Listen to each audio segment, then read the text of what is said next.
Amazing facts, ஆச்சரியமான உண்மைகள் ஊழியங்கள் நடத்தும் தானியேல் மற்றும் வெளிப்படுத்தலின் தீர்க்க தரிசனங்கள் தொடர் வரிசை வேதபாட கூட்டங்களுக்கு உங்களை இயேசுவின் நாமத்தில் அன்போடு வாழ்த்தி நான் வரவேற்கின்றேன்.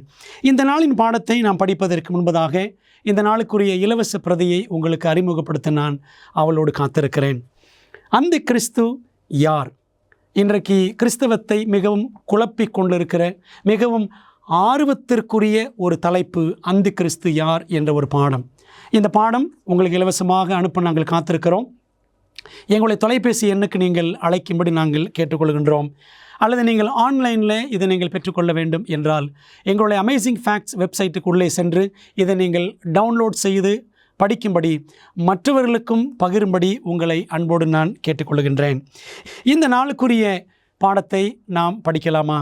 இந்த நாளுக்குரிய தலைப்பு என்னவென்றால் அதே தலைப்பு தான், அந்த கிறிஸ்து யார்? இந்த நாளின் பாடத்தை நான் படிப்பதற்கு முன்பதாக கண்களை மூடி தேவனுடைய உதவியை கேட்கலாமா? எங்கள் நல்ல பிதாவே, இந்த வேளையில் உம்முடைய வார்த்தையை நாங்கள் ஆராயப் போகிறோம். தானியேல் வெளிப்படுத்தலிலிருந்து கர்த்தர் எங்களுக்கு என்ன கற்றுக் கொடுக்க சித்தமாக இருக்கிறீரோ, ஆண்டவரே கர்த்தாவே சொல்லும், அடியான் கேட்கிறேன் என்ற மனநிலையோடு கற்றுக்கொள்ள ஆவியானவர் எங்களுக்கு உதவி செய்யும். இயேசுவின் நாமத்தில் ஜெபிக்கிறோம் நல்ல பிதாவே, ஆமென். தேவன் இந்த உலகத்தை படைத்தார். அதை படைத்து மனிதர்களை, ஆதாம் ஏவாளை ஏதேன் தோட்டத்தில் அவர் வைத்தார். அவர்கள் தேவனுடைய சொல் கேட்டு, குரல் கேட்டு நடக்க வேண்டும் என்பது தேவனுடைய சித்தமாக இருந்தது. ஆனால் அவர்கள் தேவனுக்கு விரோதமாக செயல்பட்டார்கள். ஆகவே அவர்கள் பாவம் செய்தபடியினால் அவர்களுடைய பாவங்களுக்காக தேவன் ஆளுக்கு ஒரு மிருகத்தை பலியிட வேண்டும் என்று சொல்லியிருந்தார். அவர்கள் ஆடுகளை பலி செலுத்தி தோல் உடைகளை ஆதாம் ஏவாள் இருவரும் உடுத்தி கொண்டார்கள். அன்பானவர்களே, ஆகவே ஆதாம் ஏவான் காலத்திலிருந்தே மிருக பலி செலுத்தும் பழக்கம் வழக்கத்திற்கு வந்தது. ஆதாம் ஏவாளுடைய பிள்ளைகள் 2 பேர், காயின், ஆபேல். இருவரையும் நாம் அறிவோம். அந்த 2 பேரை குறித்தும் ஆதியாகமம் 4ஆம் அதிகாரத்திலே வாசிக்கிறோம். காயின் காடுகளிலே அவன் வேலை செய்து விவசாயம் செய்து அவன் காய்கறிகளை உற்பத்தி செய்யக்கூடியவனாக இருந்தான். ஆனால் ஆபேல் ஆடுகளை மேய்த்து ஒரு குணசாலியாக அவன் காணப்பட்டான். காயினோ ஒரு வேட்டைக்காரன் போல அவன் முரட்டுத்தனமாக இருக்கக்கூடியவன்.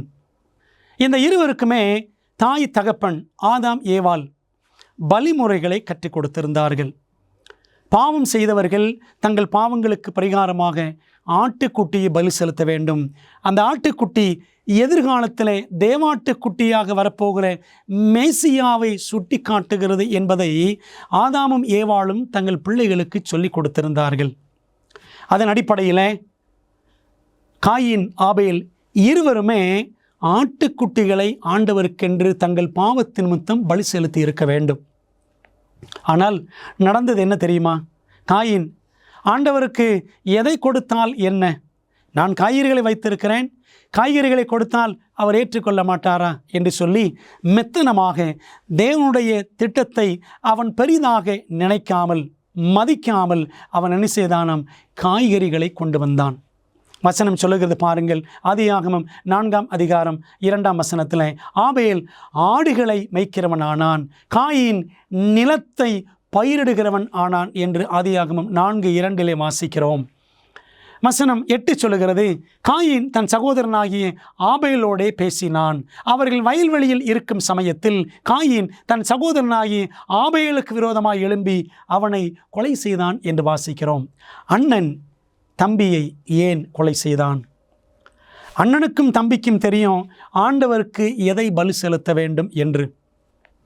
தம்பி ஆபேல் ஆட்டுக்குட்டியை கொண்டு வந்து, கொளுத்தவைகளை கொண்டு வந்து கர்த்தருக்கு செலுத்தினான்.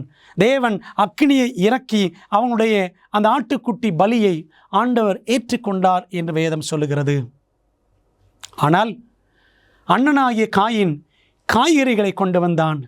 அவனுடைய பலியை ஆண்டவர் ஏற்றுக்கொள்ளவில்லை. இது நிமித்தம் மூர்க்கம் கொண்ட அண்ணன் காயின் தம்பி ஆபேலை கொன்று போட்டான். வேதத்தில் வாசிக்கிறோம், ஆண்டவர் காயினிடத்தில் பேசுகிறார். உன் சகோதரனுடைய இரத்தத்தின் சத்தம் பூமியிலிருந்து என்னை நோக்கி கூப்பிடுகிறது என்று தேவன் சொன்னார். பிரியமானவர்களே, அண்ணனுக்கும் தம்பிக்கும் இடையிலே பிரச்சனை. அந்த பிரச்சனைக்கான காரணம் என்னவென்றால் தொழுகை சம்பந்தப்பட்டது, பலிமுறைகள் சம்பந்தப்பட்டது. அன்பான தேவப்பிள்ளைகளே, கடைசி நாட்களிலும் சகோதரர்களுக்கு இடையிலே, கிறிஸ்தவ சகோதரர்களுக்கு இடையிலே வேதத்தை கையில் எடுத்துக்கொண்டு நாங்கள் இதை விசுவாசிக்கிறோம் என்று சொல்லக்கூடிய சகோதரர்களே பிற சகோதரர்களுக்கு எதிராக எழும்பி அவர்களை கொலை செய்வதற்கான சூழ்நிலைகள் நேரிடும் என்பதை ஆதியாகமம் 4ஆம் அதிகாரத்தில் ஒரு தீர்க்க தரிசனமாக நாம் பார்க்கிறோம். வேதத்தில் வாசிக்கிறோம். தொடர்ந்து ஆதியாகமம் 4ஆம் அதிகாரம் 15ஆம் வசனத்தில், காயினை கண்டுபிடிக்கிறவன் எவனும் அவனை கொன்று போடாதபடிக்கு கர்த்தர் அவன் மேல் ஒரு அடையாளத்தை போட்டார். காயின் ஒரு கொடுமையான காரியத்தை செய்கிறான். தன்னுடைய தம்பியை அவன் கொலை செய்து விடுகிறான். தொழுகை சம்பந்தமான ஒரு பிரச்சனை. அவன் கொண்டு வந்த காணிக்கையை, தம்பியின் காணிக்கையை ஏற்றுக்கொண்டாரே, என் காணிக்கையை ஏற்றுக்கொள்ளவில்லையே என்று பொறாமை கொண்டவன் தம்பியை கொன்று போடுகிறான். ஆகவே பின்வரும் சந்ததி காயினுடைய இந்த அக்கிரமத்து நிமித்தம் அவனை சாபமாக கருதி அவனை துன்புறுத்திவிடக்கூடாது என்பதற்காக தேவன் காயினின் மேல் ஒரு அடையாளத்தை போட்டார் என்று வாசிக்கிறோம். பிரியமான தேவப்பிள்ளைகளே, கடைசி நாட்களிலும் தொழுகை பெரும் பிரச்சனையாக மாறப்போகிறது. கடைசி நாட்களில் இந்த தொழுகை என்ற பிரச்சனை உருவெடுக்கிற அதே காலகட்டத்தில் அடையாளம் என்ற ஒரு பிரச்சனையும், காயினுக்கு தேவன் அடையாளத்தை போட்டார் அல்லவா, இந்த அடையாளம் அல்லது முத்திரை என்பதும் ஒரு பிரச்சனையாகத்தான் மாறப்போகின்றது. பிரியமான தேவப்பிள்ளைகளே, அடையாளம் ஏன் தேவன் போடுகிறார் என்றால், அடையாளத்தை பெற்றவர்கள் பாதுகாப்பை பெறுவார்கள். உண்மையிலே சொல்லப்போனால் தேவன் காயின் மீது அன்பு வைத்திருந்தார். அவனுக்கு ஒரு அடையாளத்தை போட்டார். ஏனென்றால் அவன் பாதுகாப்பாக இருக்க வேண்டும் என்பதற்காக. பிரியமான தேவப்பிள்ளைகளே, வரும் காலங்களிலே சீக்கிரத்தில் இந்த உலகம் 7 வாதைகளை சந்திக்க போகிறது. இந்த 7 வாதைகளிலே நீங்களும் நானும் காப்பாற்றப்பட வேண்டும். 7 வாதைகள் துன்மார்க்கருக்கு என்பதை வேதம் நமக்கு தெளிவாக வெளிப்படுத்தல் 16ஆம் அதிகாரத்தில் சுட்டி காட்டுகிறது. 7 வாதைகள் நெடுகிலும் யார் பாதுகாக்கப்படுவார்கள்? வேதத்தில் வாசிக்கிறோம்.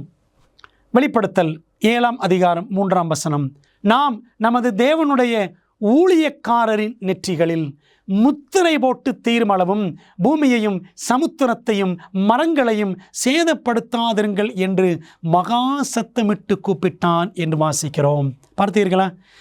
யார் தங்கள் நெற்றிகளிலே முத்திரை பெற்றிருக்கிறார்களோ, அதாவது காயின் நெற்றியிலே அவன் அடையாளம் பெற்றான் என்று வாசிக்கிறோம். அடையாளம், முத்திரை எல்லாமே ஒன்றுதான். ஆகவே நெற்றியிலே முத்திரை பெற்றவர்கள் சேதம் அடையாமல் பாதுகாக்கப்படுவார்கள் என்று நாம் வாசிக்கின்றோம். அன்பான தேவப்பிள்ளைகளே, இது நம்மை அடுத்த சிந்தனைக்கு நேராக வழிநடத்துகிறது.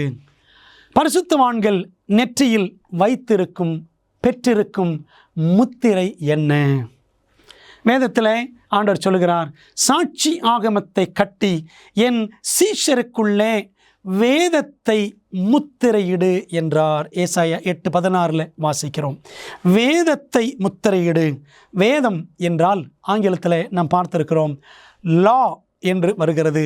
லா என்று வருகிற இடத்திலெல்லாம் தமிழிலே வேதம் என்று மொழிபெயர்க்கப்பட்டிருக்கிறது. வேதத்தை முத்திரையிடு. ஆண்டவர் தம்முடைய முத்திரையை எங்கே வைத்திருக்கிறார் என்று சொன்னால் வேதத்தில் வைத்திருக்கிறார். அதாவது தம்முடைய பிரமாணத்திலே, அவருடைய 10 கட்டளைகளிலே முத்திரையை, அடையாளத்தை வைத்திருக்கிறார் என்பதை நாம் பார்க்கின்றோம். அன்பான தேவப்பிள்ளைகளே, தேவனுடைய முத்திரை, ஒரு முத்திரை என்று எடுத்துக்கொண்டால் அதில் 3 விஷயங்கள் இருக்கும். Name, office and territory.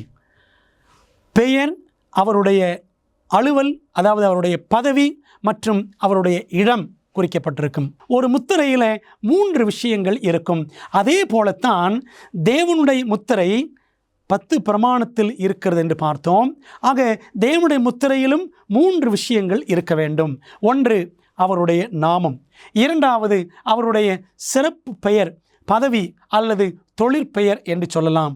மூன்றாவது அவர் எந்த இடத்திற்கு, எந்த சமஸ்தானத்திற்கு, பகுதிக்கு அவர் பதவியேற்று காணப்படுகிறார் என்பதை நாம் புரிந்து கொள்கிறோம். ஆகவே பிரமாணங்களின் மத்தியில், ஆண்டுடைய பிரமாணத்தின் நடு மையத்தில், இருதயத்தில் அவருடைய முத்திரை கண்டறியப்படுகிறது. இந்த கருத்தை மனதில் வைத்துக்கொண்டு நாம் என்ன செய்ய போகிறோம்? தொடர்ந்து அந்த முத்திரையை கண்டுபிடிக்க பிரயாசப்படுவோம். 10 கற்பனைகளில் எந்த கற்பனையில் முத்திரையின் அனைத்து கூறுகளும் உள்ளன? ஒரு முத்திரையில் 3 விஷயங்கள் இருக்கும், அது நிச்சயம் என்று நாம் கண்டோம். அப்படியானால் தேவனுடைய முத்திரையில் இந்த 3 அம்சங்களும் எந்த கற்பனையில் அடங்கி இருக்கிறது என்பதை நாம் கண்டுபிடிக்க வேண்டும். வேதாகமத்தில் நடு மையமான, குறிப்பாக 10 கட்டளைகள், அந்த 10 கட்டளைகளில் நடுமையமான கட்டளை எது என்றால் 4வது கட்டளை தான். நீங்கள் நன்றாக கவனித்து பாருங்கள். 10 கட்டளைகள் யாத்திராகமம் 20ஆம் அதிகாரத்தில் இருக்கிறது. அதில் 4வது கட்டளை தான் மிகவும் விலாவாரியாக கொடுக்கப்பட்டிருக்கும். யாத்திராகமம் 20ஆம் அதிகாரம் 8, 9, 10, 11 வசனங்கள், 4 வசனங்கள் 4ஆம் கட்டளை குறித்து தெளிவாக நமக்கு கொடுக்கிறது. அதுதான் நடுமையமான ஒரு கட்டளை என்று நாம் சொல்லுகிறோம். பார்க்கலாமா? யாத்திராகமம் 20:11. கர்த்தர் 6 நாளைக்குள்ளே வானத்தையும் பூமியையும் சமுத்திரத்தையும் அவைகளில் உள்ள எல்லாவற்றையும் உண்டாக்கி என்று வாசிக்கிறோம். ஒரு முத்திரையில் முதலாவது என்ன இருக்கும்? பெயர் இருக்கும், கர்த்தர் என்று நாம் பார்க்கிறோம். அவருடைய பதவி என்ன? ஸ்பெஷல் டைட்டில், சிறப்பு பெயர் என்னவென்றால் அவர் உண்டாக்கினார், அவர் சிருஷ்டிகர், அவர் கிரியேட்டர் என்று நாம் பார்க்கிறோம். மூன்றாவது எந்த இடம்? வசனம் சொல்லுகிறது, வானம், பூமி, சமுத்திரம் அவைகள் உள்ள எல்லாமே கர்த்தருடையது. ஆக பிரியமானவர்களே, ஒரு முத்திரையின் 3 மூலக்கூறுகள் இந்த 4ஆம் பிரமாணத்தில் அடங்கி இருக்கிறது என்பதை தெளிவாக பார்க்கின்றோம். அப்படியானால் தேவனுடைய முத்திரை 10 கட்டளைகளில் 4ஆம் கட்டளையில் அடங்கி இருக்கிறது. அன்பான தேவ பிள்ளைகளே, உங்களுக்கு புரிகிறதா? ஆகவே தேவனுடைய முத்திரை என்பது 4ஆம் பிரமாணத்தை நெற்றியிலே மனதார ஏற்றுக்கொண்டு செயல்படுவதை சுட்டி காட்டுகிறது. அதாவது தேவனுடைய மெய்யான ஓய்வு நாளை, கர்த்தருடைய நாளான, பரிசுத்த நாளான 7ஆம் நாள் சனிக்கிழமை தேவனுடைய முத்திரை என்று 4ஆம் கற்பனையில் நமக்கு அடையாளம் காட்டப்பட்டிருக்கிறது. இப்பொழுதும் நாம் மிருகத்தை அடையாளம் கண்டாயிற்று. போன பாடத்தில் மிருகத்தின் முத்திரை என்ற தலைப்பில் மிருகத்தை குறித்து நாம் பார்த்தோம், வெளிப்படுத்தல் 13ஆம் அதிகாரத்தின் அடிப்படையில். ஆகவே மிருகம் யார்? வெளிப்படுத்தல் 13ஆம் அதிகாரத்தில் 10 குறிப்புகள் பார்த்தோம். போப்பு மார்க்கம் என்று படித்தோம். அன்பான தேவ பிள்ளைகளே, நாம் இப்போ என்ன கண்டுபிடிக்கணும்னா, அந்த மிருகத்தினுடைய அடையாளம் எது? அதாவது போப்பு மார்க்கத்தினுடைய முத்திரையாக இருக்கிற ஒரு காரியம் எது என்பதை நாம் கண்டுபிடித்தாக வேண்டும். அதற்கான பதிலை கத்தோலிக்கமே சொல்லட்டும். வாசிக்கலாமா? கத்தோலிக்கரின் மத போதனை, அவர்கள் வைத்திருக்கிற ஒரு புத்தகம், catechism of the Catholic Church. நீங்கள் கிறிஸ்தவ கடைகளுக்கு சென்று ரோமன் கத்தோலிக்க சபையின் உபதேசங்கள் அடங்கிய நூல் என்று கேட்டால் உங்களுக்கு கிடைக்கும். அந்த புத்தகத்தில் கேள்வி பதில் முறையில் நாம் பார்க்கின்றோம். எந்த நாள் ஓய்வு நாள்? கத்தோலிக்கம் பேசுகிறது சனிக்கிழமை தான் ஓய்வு நாள்.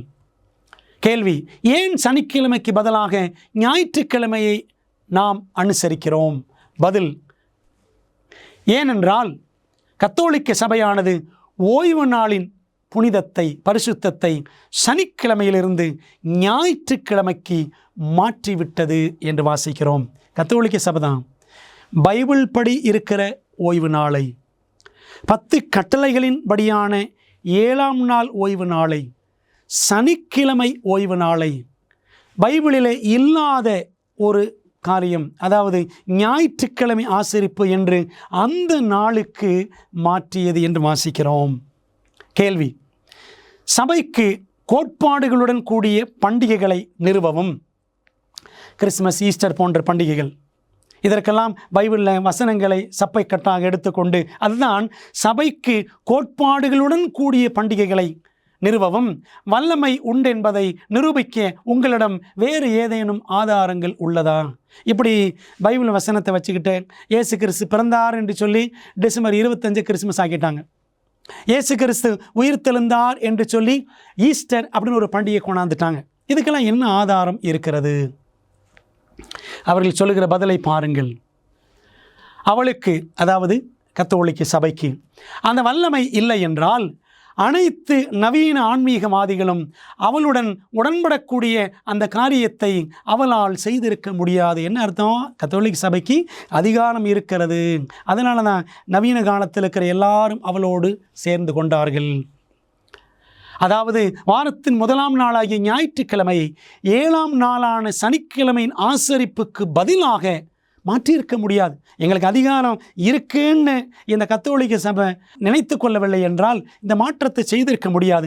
இந்த மாற்றத்திற்கு வேதாகமத்திலிருந்து எந்த ஆதாரமும் இல்லை. ஓய்வு நாளை சனிக்கிழமையிலிருந்து ஞாயிற்றுக்கிழமைக்கு மாற்றச் சொல்லி தேவன் யாருக்காவது ஆணை எழுதி கொடுத்தாரா? எழுதி கொடுக்கவில்லை. கத்தோலிக்க சபையை பார்த்து நீதான் தாய் திருச்சபை, ஆகவே சனிக்கிழமை ஓய்வு நாள் என்பது சரியில்லை, நீ ஞாயிற்றுக்கிழமைக்கு மாற்றிவிடு என்று இயேசு சொன்னாரா? சொல்லவில்லை. அவர்களே சொல்லுகிறார்கள், இந்த மாற்றத்திற்கு வேதாகமத்திலிருந்து எந்த ஆதாரமும் இல்லை. மிருகம், அதாவது போப்பு மார்க்கம், ஆண்டுடைய பிரமாணத்தில் 3 முக்கியமான மாற்றங்களை செய்திருக்கிறது. 10 கட்டளைகளில் 3 முக்கியமான மாற்றங்கள். அதாவது 2வது கட்டளையை நீக்கிவிட்டார்கள். ஏன்னா அவங்களுக்கு விக்கிரக ஆராதனை மிகவும் அவசியம். 2ஆம் கற்பனை விக்கிரக ஆராதனையை கண்டிக்கிறது. 10 கற்பனைகளில் கத்தோலிக்கம் கொண்டு வந்த 2வது மாற்றம் என்னவென்றால், 4ஆம் கற்பனையை, ஓய்வு நாள் 7ஆம் நாள் சனிக்கிழமை என்ற கற்பனையை அவர்கள் என்ன செய்தார்கள்? ஞாயிற்றுக்கிழமை என்று மாற்றினார்கள். நாம் இப்போ அதை படித்தோம். நீங்கள் கத்தோலிக்க புஸ்தகத்தில் அந்த சின்ன குறிப்பிடம், புதிய குறிப்பிடம் என்ற அவர்களுடைய வழிபாட்டு நூல்களை படித்து பாருங்கள். வேதாகமத்தில் 94 வார்த்தைகளில் இருக்கக்கூடிய 4ஆம் கட்டளையை அவங்க என்ன செஞ்சிட்டாங்க? வெறும் 8 வார்த்தைகளில் சொல்லப்பட்டிருக்கிற ஒரு கற்பனையாக அவர்கள் சுருக்கி விட்டார்கள். ஆகவே 4ஆம் கற்பனையை சனிக்கிழமையிலிருந்து ஞாயிற்றுக்கிழமைக்கு மாற்றிட்டாங்க. 10 கற்பனைகளில் அந்த சபை கொண்டு வந்த 3வது மாற்றம் என்னவென்றால், 10வது கட்டளையை 2ஆக பிரித்து விட்டார்கள். ஏன்னா 2வது கட்டளை தூக்கிட்டாங்கல்ல, இப்போ 9 தான் இருக்கிறது. 10வது கட்டளையை 2ஆக பிரித்தார்கள். பிறனுடைய மனைவி இச்சியாதிருப்பாயாக, இது 9வது கட்டளையாக. 10வது பிறனுடைய பொருள் எதையும் இச்சியாதே. அன்பானவர்களே, 3 அமெண்ட்மெண்ட்ஸ் இன் 10 கமாண்ட்மெண்ட்ஸ், 10 கட்டளைகளில் 3 திருத்தங்களை செய்த ஒரே சபை கத்தோலிக்க சபை தான். அவங்க சொல்கிறாங்க, இதுக்கு எந்த ஆதாரமும் பைபிளில் கிடையாது. அது மட்டுமல்ல, இன்னும் சில காரியங்கள் சொல்லலாம். ஒரு நாள் நடுராத்திரி 12 மணிக்கு தொடங்குகிறது என்பது கத்தோலிக்க சபை கொண்டு வந்த ஒரு கோட்பாடு தான். பைபிளில் என்ன சொல்லுது? சாயங்காலம் தொடங்கி மறுநாள் சாயங்காலம் வரைக்கும் ஓய்வு நாளை ஆசரியுங்கள் என்று லேவியராகமம் 23:32 வாசிக்கிறோம் அல்லவா? பிரியமான தேவ பிள்ளைகளே, இப்படி கர்த்தருடைய வேதாகமத்திற்கு எதிரான காரியங்களை இந்த மிருகம், போப்பு மார்க்கம் யுகங்கள் நெடுகிலும் செய்து கொண்டே இருக்கிறது. வெளிப்படுத்தின விசேஷம் 13ஆம் அதிகாரத்தில் கூறப்படும் 2ஆம் மிருகம் எதை பெற்றுக்கொள்ள வேண்டும் என்று அனைவரையும் கட்டாயப்படுத்துகிறது. வெளிப்படுத்தல் 13 முதல் 10 வசனங்கள் 1ஆம் மிருகம் போப்பு மார்க்கம் என்று பார்த்தோம். அதே அதிகாரத்தில் 2வது மிருகம் ஒன்று இருக்கிறது. 11ஆம் வசனத்திலிருந்து 18ஆம் வசனம் வரைக்கும். அந்த மிருகம் என்ன செய்யும்? எதை பெற்றுக்கொள்ள எல்லாரையும் கட்டாயப்படுத்தும்? பாருங்கள், வெளிப்படுத்தல் 13 வசனம் 16 சொல்லுகிறது. அது அந்த இரண்டாம் மிருகம் சிறியோர் பெரியோர் ஐஸ்வர்யவான்கள் தரித்திரர் சுயாதீனர் அடிமைகள் இவர்கள் யாவரும் தங்கள் தங்கள் வலது கைகளிலாவது நெற்றிகளிலாவது ஒரு முத்திரையை பெரும்படிக்கும் செய்தது என்று வாசிக்கிறோம். இந்த இரண்டாவது மிருகம் என்ன செய்யுமாம்?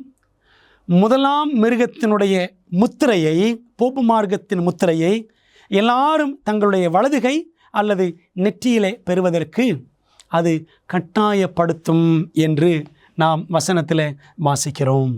மிருகம் தனக்கென்று ஒரு முத்திரை வைத்திருக்கிறது. பாருங்கள், தேவனுடைய முத்திரை என்ன? 7ஆம் நாள் என்று பார்த்தோம். 10 கட்டளைகளிலே 4ஆம் கட்டளையில் அடங்கியிருக்கிறது. சனிக்கிழமை ஆசரிப்பு தான் தேவனுடைய முத்திரை. ஆனால் மிருகம் தனக்கென்று ஒரு முத்திரையை அது பதித்து விட்டது. தேவனுடைய பிரமாணத்தில் இருக்கக்கூடிய 7ஆம் நாள் ஓய்வு நாள் ஆசரிப்பை அது 1ஆம் நாளுக்கு மாற்றிவிட்டு தன்னுடைய முத்திரையாக, மிருகம் தன்னுடைய முத்திரையாக 1ஆம் நாள் ஆசரிப்பை ஏற்படுத்தி இருக்கிறது. ஆகவே மிருகத்தின் முத்திரை என்பது ஞாயிறு ஆசரிப்பு. அந்த ஞாயிறு ஆசரிப்பை எல்லாரும் பின்பற்ற வேண்டும் என்று 2ஆம் மிருகம் என்ன செய்யும்? எல்லாரையும் கட்டாயப்படுத்தும். அந்த வெளிப்படுத்தல் 13ஆம் அதிகாரத்தில் 2ஆம் மிருகம் அமெரிக்கா என்பதை நாம் மனதில் இப்பொழுது வைத்து கொள்வோம். 1ஆம் மிருகம் போப்பு மார்க்கம், 2ஆம் மிருகம் அமெரிக்க ஐக்கிய நாடுகள். அமெரிக்க ஐக்கிய நாடுகள் போப்பு மார்க்கத்தோடு கூட்டு சேர்ந்து உலகத்தையே ஒரு சட்டத்திட்டத்திற்குள்ளாக கொண்டு வந்து தங்களுடைய கட்டுக்குள்ளாக கொண்டு வர அது முயற்சிகளை எடுக்கும். ஏறக்குறைய எடுத்து முடித்து விட்டது. சட்டம் வருவதற்கு உலகம் காத்து கொண்டிருக்கிறது என்பதை நம் மனதில் வைத்துக் கொள்வோம். மிருகத்தின் முத்திரையை இன்று யாராவது தரித்திருக்கிறார்களா? வேதம் சொல்கிறது பாருங்கள், வெளிப்படுத்தல் 13:17 அந்த மிருகத்தின் முத்திரையாவது அதன் நாமத்தையாவது அதன் நாமத்தின் இலக்கத்தையாவது தரித்து கொள்ளுகிறவன் தவிர வேறொருவனும் கொல்லவும் விற்கவும் கூடாதபடிக்கும் செய்தது. அன்பானவர்களே, இப்பொழுது இந்த வாங்கவும் விற்கவும் முடியாத ஒரு சட்டம் அமலில் இருக்கிறதா? இல்லை. மிருகத்தின் முத்திரை என்றைக்கு அமலுக்கு வருகிறதோ, அதாவது ஞாயிறு ஆசரிப்பு என்பது என்றைக்கு உலகத்தில் கட்டாயப்படுத்தப்படுமோ, எல்லார் மீதும் திணிக்கப்படுமோ, அப்பொழுதுதான் வாங்கவும் விற்கவும் முடியாத ஒரு சட்டம் அமலுக்கு வரும். அப்படி ஒரு ஞாயிறு ஆசரிப்பு சட்டம், கட்டாய ஞாயிறு ஆசரிப்பு அமலுக்கு வரும் பொழுது நீங்கள் இந்த 1ஆம் நாளை ஏற்றுக்கொண்டு ஆசரிக்கவில்லை என்றால், போப்பு மார்க்கத்தினுடைய முத்திரையான இந்த முதல் நாளை நீங்கள் ஏற்றுக்கொண்டு அதிலே தொழுகை செய்யவில்லை என்றால் நீங்கள் வாங்க முடியாது, விற்க முடியாது. உங்களுடைய அன்றாட வாழ்க்கையின் செயல்பாடுகள் தடை செய்யப்படும் என்று ஒரு சட்டம் பிறப்பிக்கப்படும். பிரியமானவர்களே, அந்த சூழ்நிலையில் மிருகத்தின் முத்திரையை, முதல் நாள் ஆசரிப்பை யார் ஏற்றுக்கொள்ளுகிறார்களோ, அவர்கள் பின்பற்ற தீர்மானிக்கிறார்களோ, அப்படிப்பட்ட சூழ்நிலையில் அவர்கள்தான் மிருகத்தின் முத்திரையை பெற்றவர்கள் என்று ஆவார்கள். ஆனால் இப்பொழுது ஒருவேளை ஞாயிற்றுக்கிழமை ஆசரிப்பில் நான் இருக்கிறேனே என்று சொன்னால், அப்படி இன்றைக்கு ஞாயிற்றுக்கிழமை சபையில் இருக்கக்கூடிய எல்லாருமே இப்பொழுதே மிருகத்தின் முத்திரையை பெற்றவர்கள் என்று நாம் தீர்க்க தரிசனத்தின் வழியாக புரிந்து கொள்ளவில்லை. வசனம் தெளிவாக சொல்லுது, அப்படி ஒரு சட்டம் வரும், ஞாயிறு ஆசரிப்பு சட்டம். அந்த சமயத்தில் வாங்க முடியாத, விற்க முடியாத ஒரு தடை வரும். அந்த காலகட்டத்தில் தான் தீர்மானிக்கிறவர்கள் மிருகத்தின் முத்திரையை பெற்றுக்கொள்ளுகிறவர்கள் ஆகிறார்கள். எதிரின் பக்கம் நிற்கிறவர்கள், ஆண்டோடைய பிரமாணத்திற்கு எதிராக நிற்கிறவர்கள் மிருகத்தின் முத்திரையை பெறுவார்கள் என்பதை நாம் பார்க்கின்றோம். வெளிப்படுத்தல் 13ஆம் அதிகாரம் வசனம் 12 சாவுக்கேதுவான காயம் 6 சொஸ்தமடைந்த முந்தின மிருகத்தை பூமியும் அதன் குடிகளும் வணங்கும்படி செய்தது என்று வெளிப்படுத்தல் 13:12 வாசிக்கிறோம். அன்பான தேவ பிள்ளைகளே, 1ஆம் மிருகம் போப்பு மார்க்கம் அது ஒரு காலகட்டத்தில் என்ன செய்தது? அதன் 7 தலைகளில் ஒன்று சாவுக்கேதுவான காயம் அடைந்தது என்று படித்தோம். வெளிப்படுத்தல் 13:3.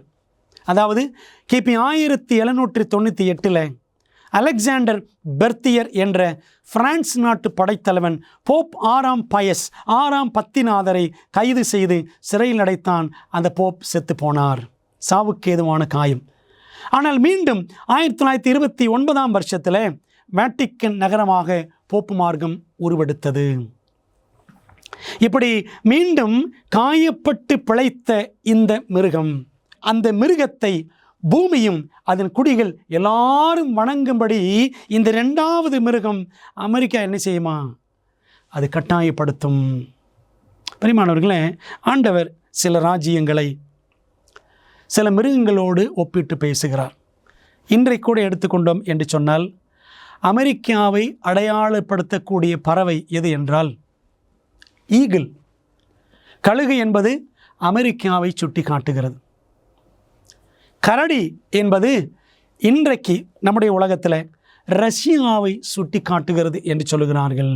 ஆனால் பைபிளில் பார்த்தீங்கன்னா சிங்கம் பாபிலோன், கரடி மேதி பெர்ஷியா, சிறுத்தை அல்லது சிவிங்கி கிரேக்க ராஜ்யம், பயங்கரமான மிருகம் ரோமாபுரி என்றெல்லாம் நாம் பார்க்கிறோம். ஆகவே ஆண்டவர் சில மிருகங்களை முதன்மைப்படுத்தி அது ஒரு ராஜ்யம் என்பதை அழகாக காட்டுகிறார். ஆகவே வெளிப்படுத்தல் 13 அந்த சிறுத்தை கொப்பான ஒரு மிருகம், சிங்கம் போல் வாய், கரடி போல் கால்கள் என்ற 1ஆம் மிருகம் போப்பு மார்க்கத்தை சுட்டி காட்டுகிறது.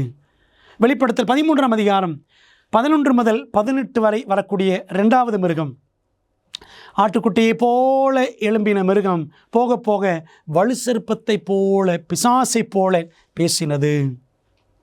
அது அமெரிக்கா தான்.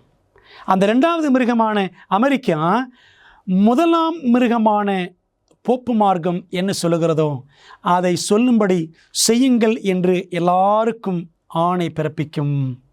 இந்த மிருகம் 1ஆம் மிருகம், முந்தின மிருகம், அது தன் ஆளுகையிலே அமர்ந்து கொண்டு அமெரிக்காவை தன்னுடைய கைப்பாவை ஆக்கி கொண்டு உலகத்தையே ஆளுகை செய்ய நினைக்கும்.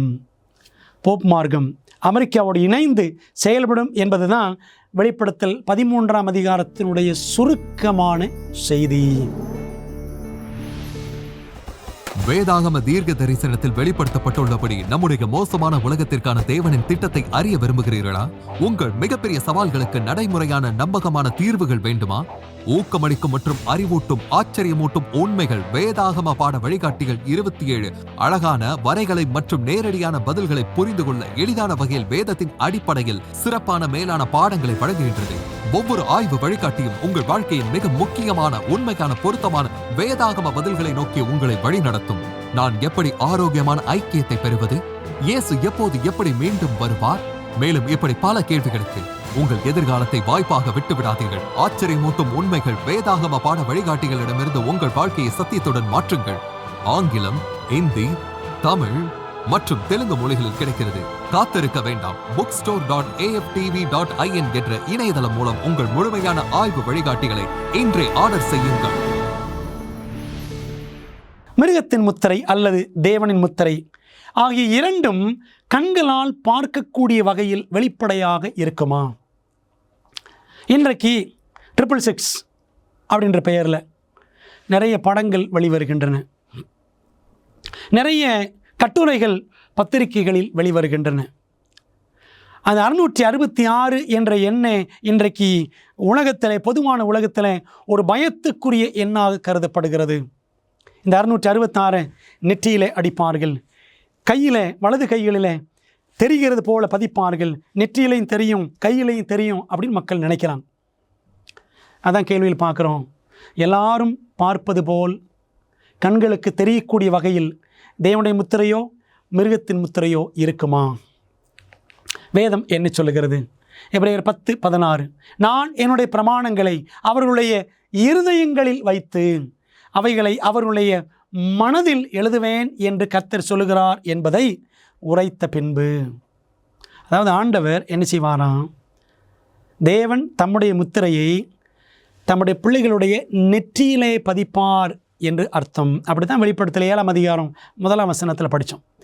தேவனுடைய முத்திரை தேவ பிள்ளைகளின் நெற்றியில் மட்டும்தான். ஆக பாருங்க, தேவன் அந்த பிரமாணத்தை இருதயத்தில் மனதில் எழுதுகிறார்.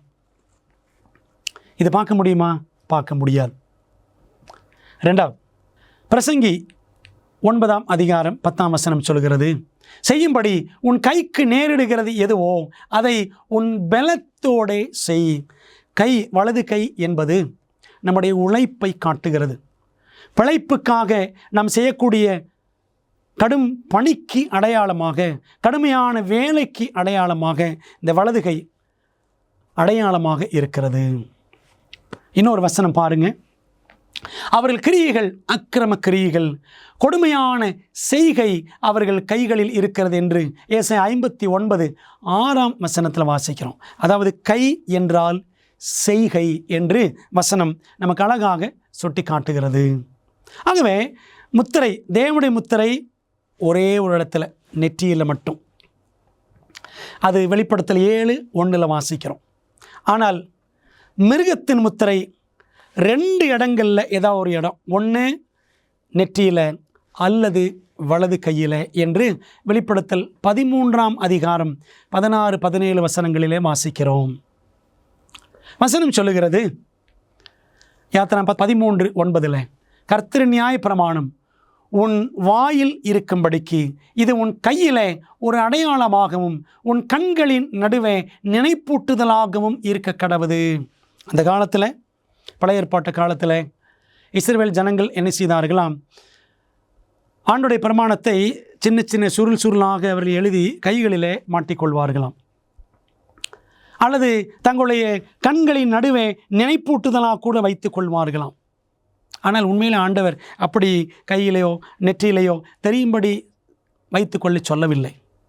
என்ன பொருள் என்றால், கண்களின் நடுவே என்றால் நம்முடைய முன்மூளை.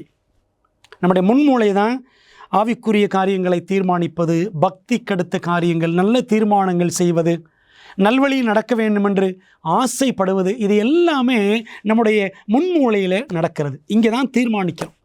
ஆகவே அந்த முத்திரையை மனதிலே ஏற்றுக்கொள்ள வேண்டும். உன் கண்களின் நடுவே நினைப்பூட்டுதலாக ஆண்டுடைய பிரமாணத்தை நீ நினைத்து கொண்டே இருந்து அதன்படி நட என்று தேவன் சொல்கிறார்.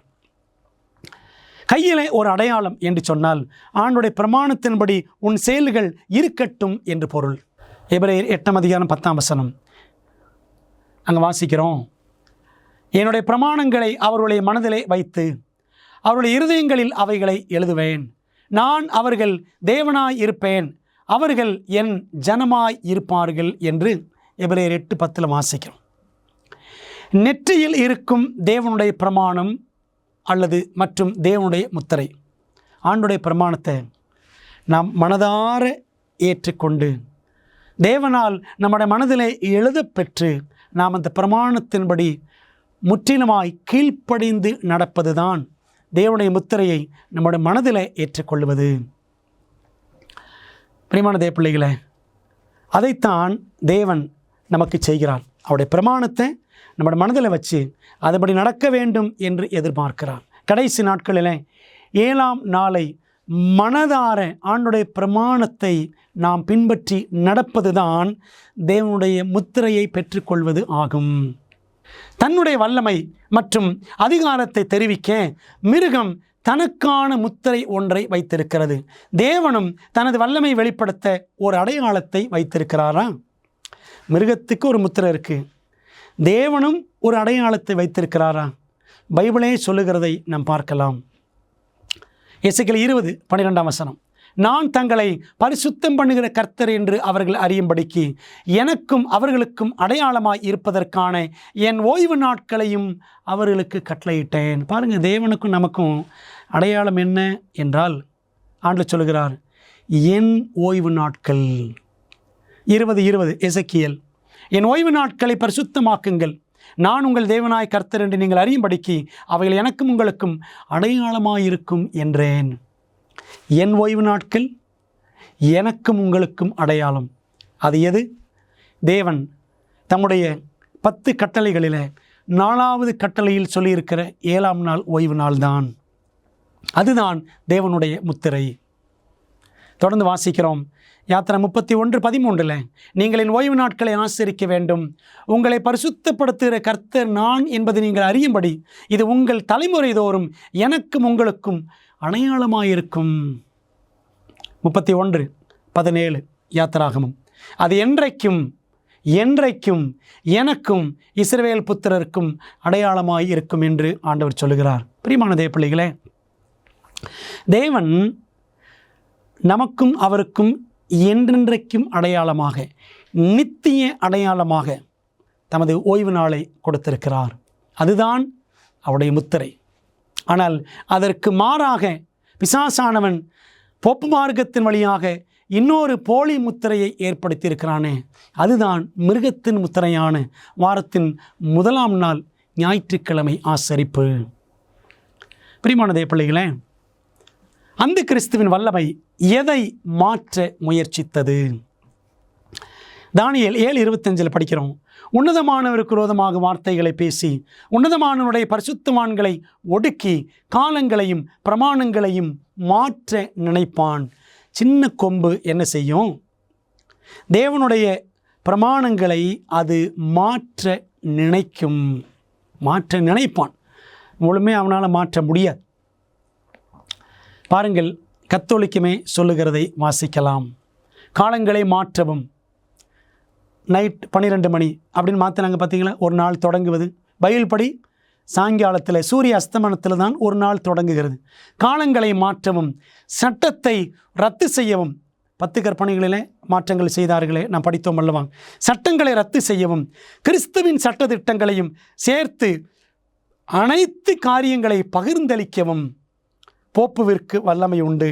கத்தோலிக்கம் பகிர்ந்து கொடுத்த பகிர்ந்தளிப்பு தான் இன்றைக்கி நாம் கொண்டாடக்கூடிய கிறிஸ்மஸ், ஈஸ்டர், நியூ இயர், ஜனவரி 1 புத்தாண்டு, இன்னும் இரகசிய வருகை, அந்நிய பாஷை, இப்படி எல்லாமே கத்தோலிக்கத்திலிருந்து பகிர்ந்தளிக்கப்பட்ட பாதகமான பங்குகள் என்பதை நாம் வேதாகமத்திலே படிக்க முடியும். தொடர்ந்து பாருங்கள், கத்தோலிக்கம் என்ன சொல்கிறது? போப்புவுக்கு வல்லமை உண்டு, எங்களுக்கு எல்லா அதிகாரம் இருக்குது இதெல்லாம் செய்கிறதுக்கு என்று சொல்லுகிறார்கள். இந்த மாற்றத்திற்கு காரணம் நிச்சயமாகவே தான் என்பதை கத்தோலிக்க சபை பெருமையுடன் கூறுகிறது. இந்த செயலானது சபை மேல் அவளுக்கு இருக்கும் வல்லமை மற்றும் ஆன்மீக காரியங்கள் மேல் உள்ள அதிகாரத்திற்கான அடையாளமாயிருக்கிறது. என்ன அடையாளம்? அடையாளம் படிச்சுக்கிட்டே வந்தோம் பைபிளில். கத்தோலிக்கம் சொல்லுகிற அடையாளம் என்ன? நாங்கள் ஓய்வு நாளை சனிக்கிழமையிலிருந்து ஞாயிற்றுக்கிழமைக்கு மாற்றினோம். இது எங்களுடைய அதிகாரத்தின் அடையாளம். எங்கே படிக்கிறோம்? கத்தோலிக்க கடிதம், அக்டோபர் 28, 1895 வெளிவந்த கடிதத்தில் C.F. தாமஸ் என்ற மிகவும் செல்வாக்கு படைத்த ஒரு கத்தோலிக்க அதிகாரி எழுதின கடிதம். அவங்க சொல்கிறாங்க, ஞாயிற்றுக்கிழமை ஆசரிப்பு நாங்கள் கொண்டு வந்தோமே, சனிக்கிழமையிலிருந்து ஞாயிற்றுக்கிழமைக்கு மாற்றினோமே, இது எங்கள் அதிகாரத்தின் அடையாளம் அப்படின்றாங்க. சொல்லப்போனால் 1ஆம் நூற்றாண்டில்தான் மிகவும் தைரியமான காரியங்களையும் ஒரு புரட்சிகரமான மாற்றத்தையும் சபை செய்தது. அதாவது வேதத்தின் எந்த ஒரு வழிநடத்துதலும் இன்றி, பைபிளுடைய டைரக்ஷன் எதுவுமே இல்லாமல் பரிசுத்த நாளான ஓய்வு நாளை சனிக்கிழமையிலிருந்து ஞாயிற்றுக்கிழமைக்கு மாற்றியது. அதாவது 1 நூற்றாண்டு என்றால் 1 நூற்றாண்டுகளின் காலகட்டங்கள், அந்த காலகட்டத்தில். ஆனால் சபைக்கே உரிய ஞானம் மற்றும் வல்லமையிலிருந்து வேதம் மட்டுமே முழு அதிகாரத்தையும் உடையது என நினைக்கும் மக்கள் அனைவரும் தர்க்க ரீதியாக பார்த்தாலும் 7ஆம் நாள் அட்வென்டினர்களாக மாறி சனிக்கிழமையே பரிசுத்தமாக ஆசரிக்க வேண்டும். கேத்தலிக் சர்ச் சொல்லுது பாருங்கள். Saint Catherine Catholic Church Sentinel என்ற பத்திரிகையில் மே 21, 1995 வெளியான ஒரு கட்டுரை. அதில் படிக்கிறோம், உண்மையிலேயே நீங்கள் பைபிள் படி நடக்க வேண்டும் என்று விரும்பினால் எல்லாரும் என்ன செய்யணும்? செவன்த் டே அட்வென்டிஸ்டுகளாகத்தான் இருக்க வேண்டும். ஏனென்றால் செவன்த் டே அட்வென்டிஸ்டுகள் மட்டும்தான் என்ன செய்கிறார்கள்? வேதாகமத்திலே சொல்லப்பட்டிருக்கிற 10 கட்டளைகளில் சொல்லப்பட்டிருக்கிற 7ஆம் நாளை அவர்கள் ஓய்வு நாளாக ஆசரிக்கிறார்கள். அப்போ அவங்க சொல்கிறாங்க, 1ஆம் நாள்ன்றது நாங்கள் கொண்டு வந்தது, நீங்கள் அதை கடைப்பிடிச்சிங்கன்னா எங்கள் ஆள், நீங்கள் பைபிள் சொல்லுகிறபடி 7ஆம் நாளை கடைபிடித்தால் நீங்கள் பரலோகத்தின் ஆள். இதை கேட்டுக்கொண்டிருக்கிற ஆண்டோடைய பிள்ளைகளே, நாம் யாருடைய பிள்ளை? கர்த்தரின் பிள்ளையா, கத்தோலிக்கத்தின் பிள்ளையா? சிந்தித்து பார்க்க வேண்டும். வேதாகமம் நமக்கு சொல்லியிருக்கிற அற்புதமான ஒரு வாக்கியம் அப்போஸ்தலர் 5:29. அதற்கு பேதுருவும் மற்ற அப்போஸ்தலரும், மனுஷருக்கு கீழ்ப்படுகிறதை பார்க்கிலும் தேவனுக்கு கீழ்ப்படுகிறதே அவசியமாய் இருக்கிறது. மனுஷனுடைய கற்பனைகள் என்று ஆண்டவர் சொன்னார் மத்தேயு 15ஆம் அதிகாரத்தில் 7 முதல் 9 வசனங்களில். மனுஷ கற்பனைகள். ஞாயிற்றுக்கிழமை ஆசரிப்பு என்பது மனுஷ கட்டளை, கத்தோலிக்கத்தின் கட்டளை. 7ஆம் நாள் ஆசரிப்பு, 7ஆம் நாளோ உன் தேவனாகிய கர்த்தருடைய ஓய்வு நாள் என்பது தேவனுடைய கட்டளை. அன்பானவர்களே, நாம் யாருக்கு கீழ்ப்படிய வேண்டியது அவசியம்? தேவனுடைய கற்பனைக்கா, மனுஷ கற்பனைக்கா?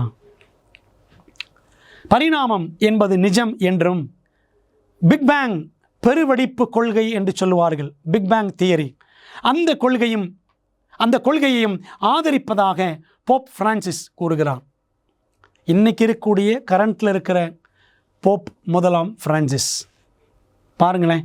இயற்கையில் பரிணாமம் என்பது சிருஷ்டிப்பின் கருத்துடன் சற்றும் ஒவ்வாததாக காணப்படுகிறது. ஏனெனில் பரிணாமத்திற்கும் ஜீவராசிகள் படைக்கப்பட வேண்டிய தேவை உள்ளது. பிரியமானவர்களே, பரிணாம கொள்கையை இன்றைக்கு இருக்கிற கத்தோலிக்க மார்க்கம் ஆதரிக்கிறது. இதற்கு முன்பாக இருந்த போப் 2ஆம் ஜான் பால் அவருடைய காலகட்டத்தில் என்ன செஞ்சார் அப்படின்னா, ஆதியாகமம் முதல் 11 அதிகாரங்கள் தேவையில்லை என்று அவர் கையெழுத்திட்டு ஒரு கடிதம் வெளியிட்டார். ஆதியாகமத்தில் முதல் 11 அதிகாரங்கள் தேவையில்லை என்று சொல்லக்கூடிய அதே கத்தோலிக்க சபை தான் பரிணாமம் நிஜம் என்று சொல்லுகிறது. பிக் பேங் தியரி, அதாவது அது என்ன சொல்லுவாங்கன்னா, பெருவெடிப்பு கொள்கை. முதல்ல ஒரு பெரிய அக்கினி பந்து இருந்தது. அந்த ஃபயர் பால் திடீரென்று ஒரு நாள் படார் என்று வெடித்து அதிலிருந்து நிறைய சிறு சிறு அக்கினி பிளம்புகள் ஆங்காங்கே சிதறின. அப்படி சிதறின துளிகளில் ஒரு துளிதான் ஒரு தனி உலகமாக உருவாயிற்று அப்படின்னு சொல்கிறாங்க. இதுதான் பிக் பேங் தியரி. அப்படியே அந்த உலகம் வந்தது. பைபிள் சொல்லுகிறது, எபிரேயர் 1ஆம் அதிகாரம் முதல் 2 வசனங்கள், எபிரேயர் 11ஆம் அதிகாரம் முதல் 3 வசனங்கள், யோவான் 1ஆம் அதிகாரம் முதல் 3 வசனங்கள், ஆதியாகமம் 1:1 எல்லாமே சொல்லுகிறது, கர்த்தர் இந்த உலகங்களை எல்லாம் படைத்தார் என்று நாம் வாசிக்கிறோம். அன்பான தேவ பிள்ளைகளே, அப்படியானால் கத்தோலிக்கம் இன்றைக்கு எல்லாமே வேதத்திற்கு முரணாகத்தான் செய்து கொண்டிருக்கிறது. ஆதியாகமத்தை நாம் எழுத்தியல் கருத்தாக விளக்கக்கூடாது, கத்தோலிக்கம் சொல்லுகிறது, கேத்தலிக் என்சைக்ளோபீடியா. அதாவது ஆதியாகமத்திலிருந்து நம்ம தியரிஸ் விளக்கங்கள்லாம் கொண்டு வரக்கூடாது அப்படின்றாங்க. பார்த்தீங்களா? அப்போ எப்படி ஓய்வு நாளை ஏற்றுக்கொள்வார்கள்? ஏன்னா ஓய்வு நாளை பற்றி ஆதியாகமம் 2ஆம் அதிகாரத்தில் இருக்குது. படைப்பிலிருந்தே ஓய்வு நாள் சொல்லப்பட்டிருக்கிறது. இதெல்லாம் அவசியமில்லை என்று கத்தோலிக்கம் தெரியப்படுத்துகிறது. அன்பான தேவ பிள்ளைகளே, ஆதிகால ஆசாரியர்கள் அல்லது போதகர்கள் குறித்த தேவனுடைய விமர்சனம் என்ன? பைபிளில் படிக்கிறோம். மல்கியா 2:8-9, அநேகரை வேதத்தை குறித்து இடரப் பண்ணினீர்கள், நீங்கள் என் வழிகளை கைக்கொள்ளாமல் வேதத்தை குறித்து பட்சபாதம் பண்ணினபடியால். அந்த காலத்திலேயே என்ன செய்தார்களாம்? ஆண்டுடைய பிரமாணத்தை ஆசாரியர்கள் சரியாக போதிக்கவில்லை. அதைத்தான் இன்னைக்கு கத்தோலிக்க ஆசாரியர்களும் செய்கிறார்கள். கத்தோலிக்கத்தினுடைய கொள்கைகளை பின்பற்றக்கூடிய அநேக புராட்டஸ்டன்ட் சபையில் உள்ள போதகர்களும் கத்தோலிக்கம் சொல்வதையே அப்படியே செய்கிறார்கள். அப்படியானால் இன்றைக்கு ஆசாரியர்கள் கத்தோலிக்கத்தில் இருந்தாலும் சரி, புராட்டஸ்டன்ட் சபைகளில் இருந்தாலும் சரி, எல்லாருமே வேதத்திற்கு, ஆண்டுடைய பிரமாணத்திற்கு அநியாயம் செய்கிறார்கள், பட்சபாதம் பண்ணுகிறார்கள் என்று ஆண்டவர் தெளிவாக சொல்லுகிறார். தேவனுடைய ஆதிகால தலைவர்கள் அவருடைய கற்பனைகளின் மகத்துவமான காரியங்களை எவ்வாறு கருதினார்கள்? பாருங்களேன், ஓசியா 4:6 படிக்கிறோம், நீ உன் தேவனுடைய வேதத்தை மறந்தாய். வேதம் என்றால் என்ன? லா, பிரமாணம். இன்றைக்கு நாம் இருக்கிற காலகட்டத்தில் அப்படித்தான் எல்லாரும் பைபிள்னு சொல்கிறோம். அவருடைய 10 கட்டளைகளை நாம் பின்பற்றுவது இல்லை. என் வேதத்தின் மகத்துவங்களை, என்னுடைய பிரமாணத்தின் மகத்துவங்களை அவர்களுக்கு எழுதி கொடுத்தேன், அவைகளை அந்நிய காரியமாக எண்ணினார்கள். ஓசியா 8:12 வாசிக்கிறோம். ஆண்டோட பிரமாணத்தை இன்றைக்கு அந்நியமாக நாம் கருதி கொண்டிருக்கிறோம். நம் ஓய்வு நாளாக கத்தோலிக்கம் கொண்டு வந்த 1ஆம் நாளை ஆசரிக்கும் பொழுது ஆண்டோட பிரமாணத்திற்கு அந்நியமாகிவிட்டோம் என்று பொருள். நாம் தேவனுடைய கற்பனைகளை கை கொள்ளுவதே அவரிடத்தில் அன்பு கூறுவதாம். நீங்களும் நானும் ஆண்டவரிடத்தில் அன்பு கூறுகிறோம் என்று சொன்னால் என்ன செய்யணும்? அவருடைய கட்டளைகளை நாம் கடைபிடிக்க வேண்டும். அவருடைய கற்பனைகள் பாரமானவைகளும் அல்ல. 1 யோவான் 5:3, யோவான் 14:15 இயேசு கிறிஸ்துவே சொல்லுகிறார், நீங்கள் என்னிடத்தில் அன்பாக இருந்தால் என் கற்பனைகளை கை கொள்ளுங்கள். நாம் அதற்கு ஆயத்தமாக இருக்கிறோமா? அவருடைய பரிசுத்தமான ஓய்வு நாளை குறித்த என்ன முக்கியமான கண்டனத்தை தேவன் ஆவிக்குரிய தலைவர்களுக்கு கொடுத்தார்? வாசிக்கலாமா? எசேக்கியேல் 22:8 நீ என் பரிசுத்த வஸ்துக்களை அசட்டை பண்ணி என் ஓய்வு நாட்களை பரிசுத்த குலைச்சல் ஆக்கினாய். 22:26 மிக முக்கியமான வசனம். அதன் ஆசாரியர்கள் என் வேதத்துக்கு பிரமாணத்திற்கு அநியாயம் செய்து என் பரிசுத்த வஸ்துக்களை பரிசுத்த குலைச்சலாக்குகிறார்கள். பரிசுத்தம் உள்ளதற்கும் பரிசுத்தம் இல்லாததற்கும் வித்தியாசம் பண்ணாமலும். பரிசுத்தம் உள்ளது எது? தேவனுடைய 7ஆம் நாள். பரிசுத்தம் இல்லாதது எது? மனுஷன் ஏற்படுத்தின 1ஆம் நாள். இதற்குரிய வித்தியாசத்தை காட்டாமல் அவங்க என்ன செய்கிறாங்களா? தங்கள் கண்களை என் ஓய்வு நாட்களுக்கு, வசனம் அப்படித்தான் சொல்லுது, என் ஓய்வு நாட்களுக்கு தங்கள் கண்களை மூடிக்கொள்ளுகிறார்கள். அவர்கள் நடுவிலே நான் கனவீனம் பண்ணப்படுகிறேன். எசேக்கியேல் 22:26 இன்றைக்கு ஆசாரியர்கள் என்று சொல்லுகிறவர்கள், போதகர்கள் என்ற நிலையில் இருக்கிறவர்கள் பரிசுத்தமான ஓய்வு நாளுக்கு, 10 கட்டளையில் இருக்கக்கூடிய 7ஆம் நாள் ஓய்வு நாளுக்கு தங்கள் கண்களை மூடிக்கொள்ளுகிறார்கள். இப்படிப்பட்ட ஆசாரியர்களால் ஆண்டவருக்கு எந்த கனமும் கிடைப்பதில்லை. இதை கேட்டுக்கொண்டிருக்கிற விசுவாச பிள்ளைகளே, ஒருவேளை நீங்கள் ஒரு போதகராக இருக்கலாம், ஒரு தலைமை குருவாக இருக்கலாம், ஒரு பிஷப்பாக இருக்கலாம். நீங்கள் யாராக இருந்தாலும் சரி, வேதம் என்ன சொல்லுகிறதோ அதன்படி செய்ய வேண்டும், அதன்படி பிறருக்கு போதிக்க வேண்டும். இல்லை என்றால் நீங்கள் ஆண்டவருடைய 10 கட்டளைகளுக்கு அநியாயம் செய்கிறீர்கள், ஆண்டவரை கனவீனப்படுத்துகிறீர்கள் என்று பைபிள் சொல்லுகிறது. எசேக்கியேல் 22:28 அதன் தீர்க்கதரிசிகள் அபத்தமானதை தரிசித்து பொய் சாஸ்திரத்தை அவர்களுக்கு சொல்லி கர்த்தர் உரைக்காதிருந்தும் கர்த்தராய் ஆண்டவர் உரைத்தார் என்று சொல்லி அவர்களுக்கு சாரமற்ற சாந்தை பூசுகிறார்கள். ஊழியக்காரர்களே, ஜனங்களுக்கு நீங்கள் என்ன சொல்லிக் கொடுக்கிறீர்கள்? சாரமில்லாத, உப்பு சப்பில்லாத விஷயங்களை மக்களுக்கு போதித்து மக்களை ஏமாற்றி கொண்டிருக்கிறோமா? ஆண்டவர் அதைத்தான் இந்த வசனத்தில் சொல்லுகிறார். கர்த்தர் உரைக்காதிருந்தும் ஆண்டவர் சொல்லாத காரியங்களை ஆண்டவர் சொன்னதாக சொல்லிக் கொடுக்கிறீர்களா? வேதத்துக்கு அநியாயம் செய்கிறீர்கள். நாம் மனம் திரும்ப வேண்டியது மிகவும் அவசியம். தேவன் தம்முடைய தலைவர்களிடம், திருச்சபை தலைவர்களிடம் எந்த முக்கியமான பாவத்தை குறித்து கண்டனம் தெரிவிக்க சொன்னார்? தேவனுடைய உண்மையான அவருக்கு பயந்த தலைவர்கள், ஊழியக்காரர்கள் என்ன செய்யணும்? ஏசாயா 58:1 சத்தமிட்டு கூப்பிடு, அடக்கிக் கொள்ளாதே, எக்காலத்தைப் போல உன் சத்தத்தை உயர்த்தி என் ஜனத்திற்கு அவர்கள் மீறுதலையும். என் ஜனம் என்றால் யார்? இயேசுவின் நாமத்தை தரித்திருக்கிற ஏராளமான திருச்சபைகள், கிறிஸ்தவர்கள், அவர்கள்தான் என் ஜனத்திற்கு அவர்கள் மீறுதலையும், யாக்கோபின் வம்சத்தாருக்கு அவர்கள் பாவங்களையும். பாவம் என்றால் என்ன? நியாயப்பிரமாணத்தை மீறுவதே பாவம். 1 யோவான் 3:4. ஆகவே இன்னைக்கு பிரமாணத்தை மீறி இன்னைக்கு அநேக கிறிஸ்தவர்கள் நாங்கள் தேவனுக்கு பிரியமாய் நடக்கிறோம் என்று சொல்லி கொண்டிருக்கிறோம்.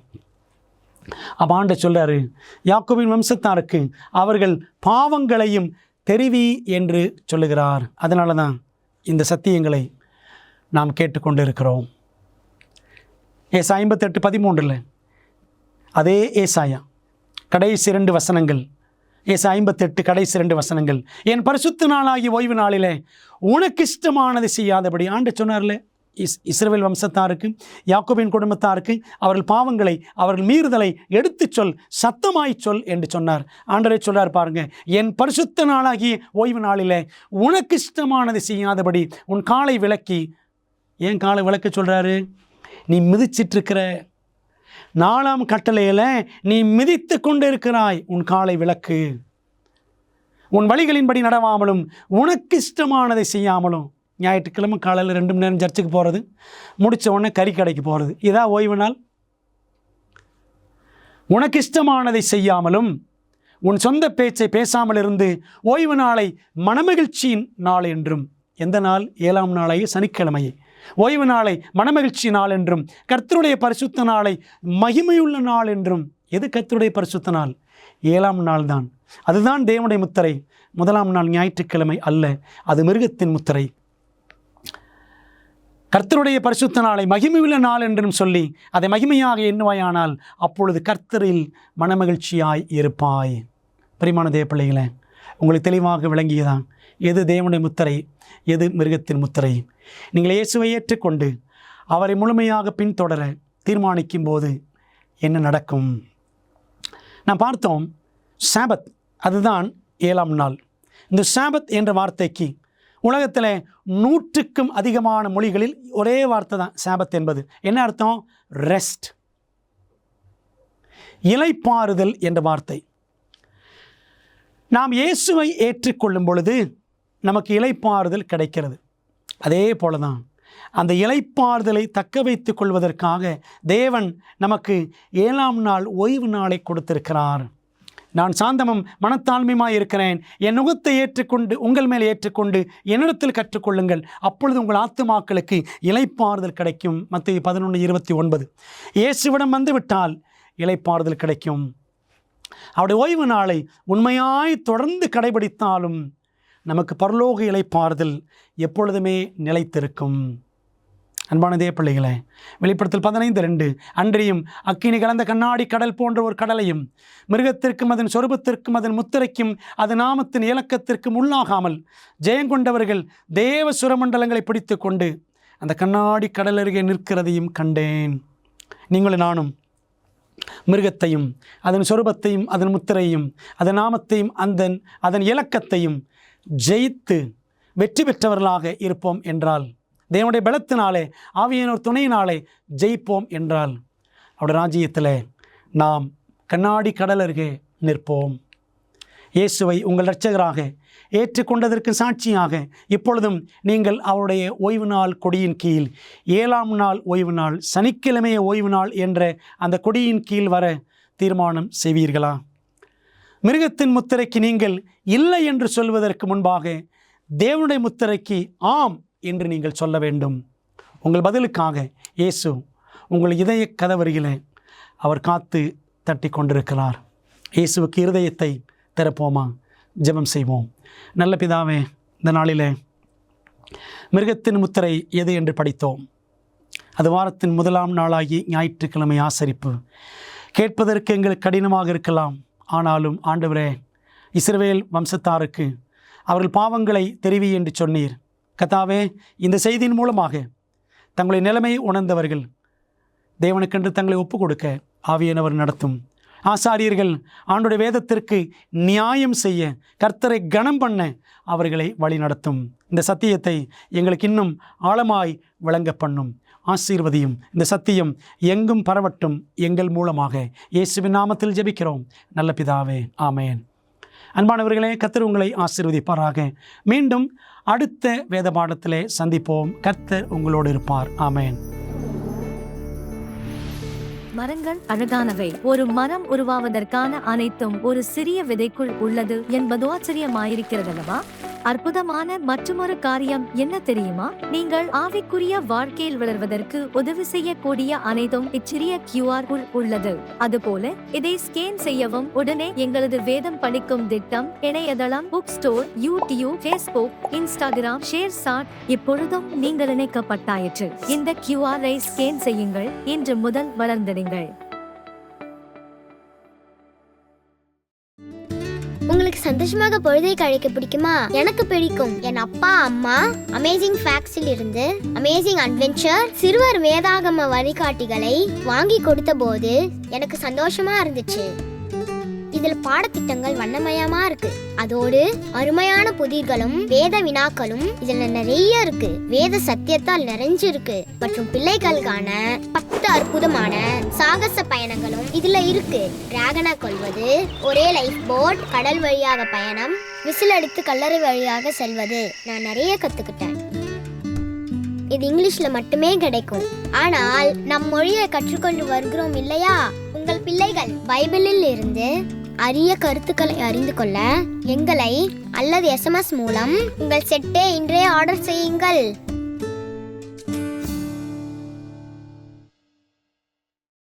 எங்கள் குழுவினரில் ஒருவர் உங்களுக்காக சிறப்பு ஜெபம் செய்ய நீங்கள் விரும்பினால் திரையில் தெரியும் எண்ணை பயன்படுத்தி எங்களை அழையுங்கள் அல்லது உங்கள் ஜெப குறிப்பை prayer@aftv.in என்ற முகவரிக்கு மின்னஞ்சல் செய்யுங்கள்.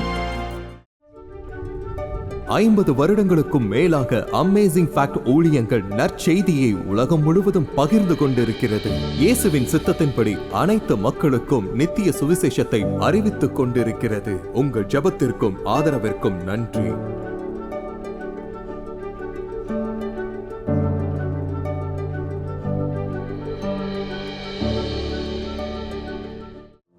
பெரோயா பட்டணத்து சபை விசுவாசிகள் தாங்கள் சத்தியங்களை கேட்ட பிற்பாடு தங்கள் இல்லத்திற்கு சென்று காரியங்கள் இப்படி இருக்கிறதா என்று வேதத்தோடு ஒப்பிட்டு மீண்டும் படித்தார்கள்.